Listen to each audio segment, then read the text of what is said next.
Should we use nanocosmetics? By Natalie Reed.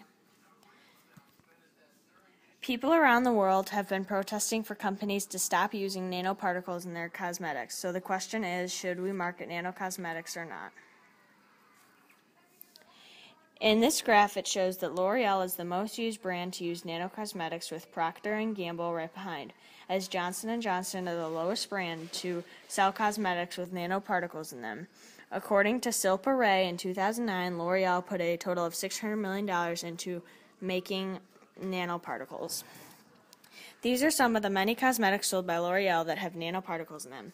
You can see that all the products in the pictures are lotions that you either put on your hands or face.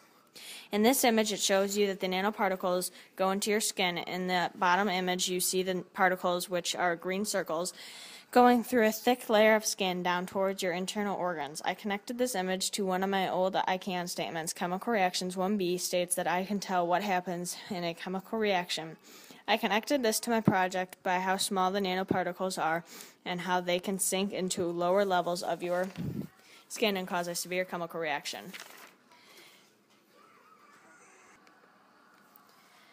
There are many effects to using cosmetics with nanoparticles in them. Some short-term effects are skin and eye reactions. Two long-term effects are how, like I said earlier, the small particles can sink deeper into your skin and hurt your internal organs and bloodstream.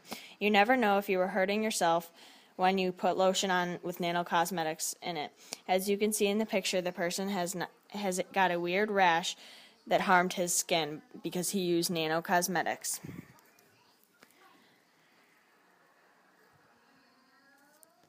I made 5 connections to my project on nanocosmetics. I already told you about the connection to Chemical Reactions 1B. My second connection was to Chemical Reactions 1D. It says that the amount of mass you start with is how much you have to end with. I think that the company selling the cosmetics should tell you how much lotion you are allowed to put on without damaging your skin.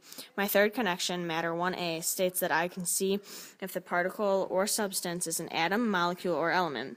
In this case, the nanoparticles are made up of atoms and molecules. My fourth connection was to Chemical Reactions 1C. It says that I can find out what type of bond the particles are. I researched what type of bond nanoparticles are, and I found that they are covalent bonds. My fifth and final connection is to Matter 1C. It relates to the fact that companies selling the cosmetics should say how much you are allowed to use on your face without being at risk of harming yourself.